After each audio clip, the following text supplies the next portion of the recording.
ശ്മശാനത്തെക്കുറിച്ചുള്ള വാർത്ത വിടുമെന്നുള്ള പ്രൊമോ ചെയ്ത് ഒരാഴ്ചക്കുള്ളിലാണ് ഇത് സംഭവിക്കുന്നത്. അപ്പൊ അതിനുശേഷമാണ് ഞാൻ വരുന്നത്. ഞാൻ വന്നിട്ട് ഇതേപോലെ ഈ വാർത്ത ഞാൻ കണ്ട ഒരു ഓർമ്മയിൽ ഒരു വാർത്ത ഞാൻ ചെയ്തപ്പോ രവി ഉള്ളിയേരി എന്ന് പറഞ്ഞിട്ടുള്ള ഒരു കോഴിക്കോടുള്ള ഒരാൾ എനിക്ക് അതിലൊന്ന് മെസ്സേജ് ചെയ്തു. അയാൾ നമ്പർ തന്നു. അപ്പൊ അയാൾ പറഞ്ഞു ഞാനാണ് കേസ് നടത്തുന്നത് എന്ന് പറഞ്ഞു. അങ്ങനെ പുള്ളി തിരുവനന്തപുരത്ത് ലോകായുക്തയിലാണ് ഈ കേസ് നടക്കുന്നത്. ലോകായുക്തയിൽ വന്നപ്പോൾ എന്നെ കണ്ടപ്പോഴാണ് പുള്ളിക്ക് അറിയില്ല ഇതിപ്പം പ്രദീപും ഞങ്ങളുമായിട്ട് പരിചയമുണ്ടെന്നുള്ള കാര്യമൊന്നും പുള്ളിക്കറിയില്ല. അപ്പോഴാണ് പുള്ളി എന്നോട് പറഞ്ഞു, എൻ്റെ ഒരു സുഹൃത്തുണ്ടായിരുന്നു SP പ്രദീപ്, ഇപ്പൊ ടിപ്പർ കയറി മരിച്ചു, അത് യോഹന്നാൻ കൊന്നതാണ്, ഞാൻ അയാളുടെ അടുത്ത് ഡോക്യുമെന്റ്സ് ഒക്കെ അയാളുടെ കൊടുത്തിരുന്നതാണ് എന്നൊക്കെ യാദൃച്ഛികമായിട്ട് പറയുന്നു. നമസ്കാരം. ഇപ്പോൾ കേട്ടത് DNA ന്യൂസ് ഉടമയും ചീഫ് എഡിറ്ററുമായ സുമേഷ് മാർക്കോപോളോയുടെ വാക്കുകളാണ്. ഇതിപ്പോൾ കേൾപ്പിച്ചത് ചില വസ്തുതകളിലേക്ക് വരാൻ വേണ്ടിയാണ്. ഇക്കഴിഞ്ഞ ദിവസമാണ് ബിലീവേഴ്സ് ചർച്ച് അധ്യക്ഷൻ വാഹനാപകടത്തിൽ മരിച്ചത്. KP യോഹന്നാന്റെ മരണത്തിൽ ഏറെ ദുരൂഹതകൾ ആരോപിക്കപ്പെടുന്നുണ്ട്. നിഗൂഢമായ പല ബിസിനസ് ഡീലുകളും നടത്തിക്കൊണ്ടിരുന്നതിനാൽ തന്നെ അതിൽ ദുരൂഹത ആരോപിക്കപ്പെടുന്നതിൽ തെറ്റു പറയാനും സാധിക്കില്ല. മുഖ്യമന്ത്രി പിണറായി വിജയനുമായും ബിസിനസ് ബന്ധങ്ങൾ ഉണ്ടായിരുന്നു KP യോഹന്നാന്. അതിലൊന്നു മാത്രമായിരുന്നു ചെറുവള്ളി എസ്റ്റേറ്റ്. അതിൽ പിന്നീട് ഇരുവരും തമ്മിൽ സ്വരച്ചേർച്ച ഉണ്ടാവുകയാണ് ചെയ്തത്. ഇതിനെല്ലാം പുറമെ മറ്റു ചില അനധികൃത ഇടപാടുകളും നടന്നിരുന്നു. 50,000 രൂപയ്ക്ക് മുകളിൽ ക്യാഷ് ഇടപാടുകൾ നടത്തുന്നതിന് നിയന്ത്രണമുള്ള ഇന്ത്യ മഹാരാജ്യത്ത് 7 കോടിയോളം രൂപ ബിലീവേഴ്സ് ചർച്ച് സ്ഥാപനത്തിന്റെ പരിസരത്തുള്ള ഒരു വാഹനത്തിൽ നിന്ന് പിടികൂടിയിരുന്നു. 2012 KP യോഹന്നാനെതിരെ സംസ്ഥാന സർക്കാർ അന്വേഷണം പ്രഖ്യാപിക്കുകയും ചെയ്തിരുന്നു. KP യോഹന്നാൻ നേതൃത്വം നൽകുന്ന believers church, gospel four Asia trust എന്നിവ വിദേശ നാണയ വിനിമയ ചട്ടം ലംഘിച്ച വിദേശ രാജ്യങ്ങളിൽ നിന്ന് സംഭാവനകൾ സ്വീകരിക്കുന്നുവെന്നും വൻതോതിൽ ഭൂമിയും വിദ്യാഭ്യാസ സ്ഥാപനങ്ങളും വാങ്ങിക്കൂട്ടുന്നുവെന്നും നേരത്തെ പരാതികളും ആരോപണങ്ങളും ഉയർന്നിരുന്നു. 2012 KP യോഹന്നാനെതിരെ സംസ്ഥാന സർക്കാർ അന്വേഷണം പ്രഖ്യാപിച്ചിരുന്നു. 1990 മുതൽ 2011 വരെ 48 രാജ്യങ്ങളിൽ നിന്നായി 2 ട്രസ്റ്റുകൾക്കായി 1544 കോടി രൂപ ലഭിച്ചുവെന്നും കണ്ടെത്തിയിരുന്നു.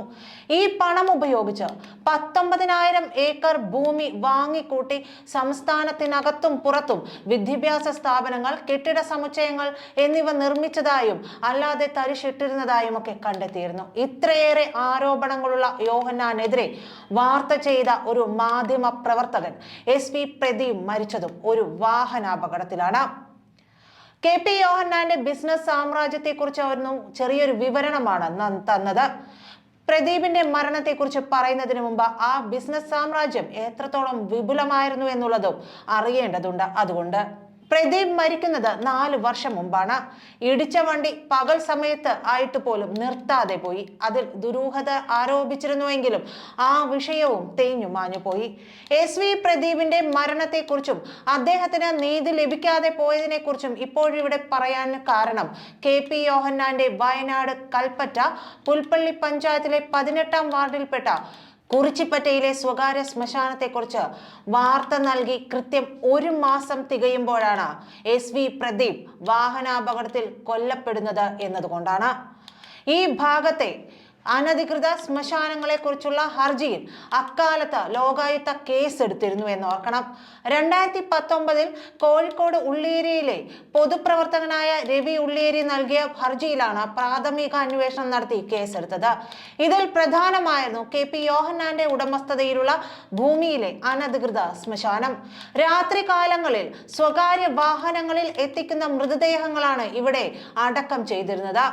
ചാക്കിൽ കെട്ടി ചോരയൊലിച്ച നിലയിൽ വരെ മൂടാത്ത വെറുതെ സ്ലാബിട്ട് മൂടി കുഴിയിലേക്ക് അടക്കം ചെയ്യുന്നതായി കണ്ടിരുന്നുവെന്ന് പറഞ്ഞ സാക്ഷികളും ഉണ്ടായിരുന്നു. പക്ഷേ ഇതെല്ലാം തേഞ്ഞു മാഞ്ഞുപോയി.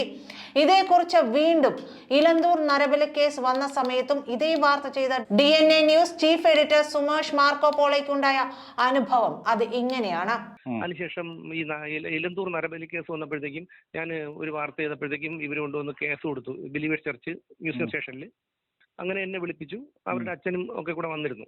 യോഹന്നാനല്ല, വേറെ അച്ഛനും 2 അച്ഛന്മാരും വക്കീലും കൂടെ വന്നിരുന്നു. അപ്പോൾ ഞാൻ കാര്യങ്ങൾ അവരെ CI ബോധിപ്പിച്ചു. അപ്പോൾ അവർ അന്ന് പറഞ്ഞ കാര്യം എന്ന് വെച്ചാൽ ഈ സി പറഞ്ഞെന്ന് വെച്ചാൽ എവിടെ നിന്നാണ് നിങ്ങൾ ഈ മൃതദേഹം കൊണ്ട് അവിടെ അടക്കം ചെയ്യണമെന്ന് ചോദിച്ചു. അത് ഞങ്ങൾ തിരുവല്ലയിൽ ഹോസ്പിറ്റലിൽ മരിക്കുന്ന മൃതദേഹങ്ങളാണ് വയനാട്ടിലെ പുൽപ്പള്ളി കൊണ്ടുപോയി അടക്കുന്നതെന്ന് പറഞ്ഞു.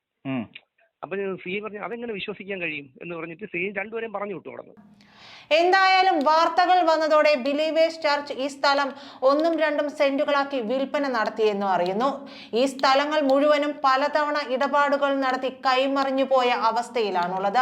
കുറിച്ചിപ്പറ്റയിൽ സംസ്കരിച്ചത് ആരുടെയെല്ലാം മൃതദേഹങ്ങളാണെന്ന് കണ്ടെത്താൻ ശാസ്ത്രീയ പരിശോധനയും അന്വേഷണവും നടത്തണമെന്ന് ജനകീയ സമിതി നേരത്തെ സർക്കാരിനോട് ആവശ്യപ്പെട്ടിരുന്നെങ്കിലും അതിലൊന്നും നടപടിയുണ്ടായില്ല. എന്തായാലും ഒരു മാധ്യമ പ്രവർത്തകന്റെ മരണം നടന്നിട്ട് പോലും അതിന് പിന്നിലെ ദുരൂഹത നീക്കാൻ ഇതുവരെയും പിണറായി സർക്കാരിനും കഴിഞ്ഞിട്ടില്ല. പണം വാരിയെറിഞ്ഞാണ് ഈ കേസുകളിലെല്ലാം ഇവർ രക്ഷപ്പെട്ടു പോന്നിരുന്നത്. പക്ഷെ അപ്പോഴും KP യോഹന്നാന്റെ മരണവും ഇവിടെ ഒന്ന് ചർച്ച ചെയ്യപ്പെടേണ്ടതാണ്. വാളെടുത്തവൻ വാളാലെ എന്ന് പറയുന്നത് പോലെ തന്നെയായി പോയി KP യോഹന്നാന്റെ മരണവും. SV പ്രദീപ് കൊല്ലപ്പെടുന്നത് 2020 ഡിസംബർ 14-നാണ്. അതും ഒരു വാഹനാപകടത്തിൽ.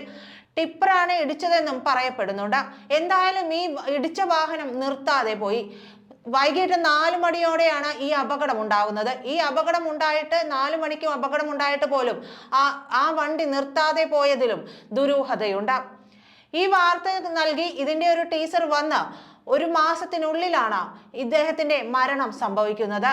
അതിനു പിന്നിൽ ഇത്തരം ആളുകൾ ഉണ്ടെന്ന് പറയപ്പെടുന്നുണ്ട്. അതായത് KP യോഹന്നാന്റെ കൈകൾ ഉണ്ടെന്ന് പറയുന്നുണ്ട്. അതിലൊന്നും യാതൊരു അന്വേഷണവും നടന്നില്ല. CBI അന്വേഷണം വേണമെന്ന് ആവശ്യപ്പെട്ടിരുന്നുവെങ്കിലും പക്ഷേ അതിൽ ആഭ്യന്തരമന്ത്രിയായിരുന്ന പിണറായി അതിന് കണ്ണു കൊടുത്തില്ല, അത് കേൾക്കാൻ ചെവി കൊടുത്തിരുന്നില്ല. കാരണം അവിടെയുള്ളവർക്ക് തന്നെ, അവിടുത്തെ പ്രദേശവാസികൾക്ക് ഈ അനധികൃത ശ്മശാനങ്ങളുമായി ബന്ധപ്പെട്ട് ഒത്തിരിയേറെ വെളിപ്പെടുത്തലുകൾ നടത്താനുണ്ട്. അതെല്ലാം പുറത്തു വരികയും അതിലെല്ലാം നിയമ നടപടികൾ കൈക്കൊള്ളുകയും ചെയ്തിട്ടുണ്ടെങ്കിൽ ഇത് ചെന്നെത്തുക പലരുടെയും ബിസിനസ് ബന്ധങ്ങളിലേക്കുമായിരിക്കും. എന്തായാലും KP യോഹന്നാന്റെ മരണം വാളെടുത്തവൻ വാളാലെ എന്ന് പറഞ്ഞതുപോലെയായി. നന്ദി.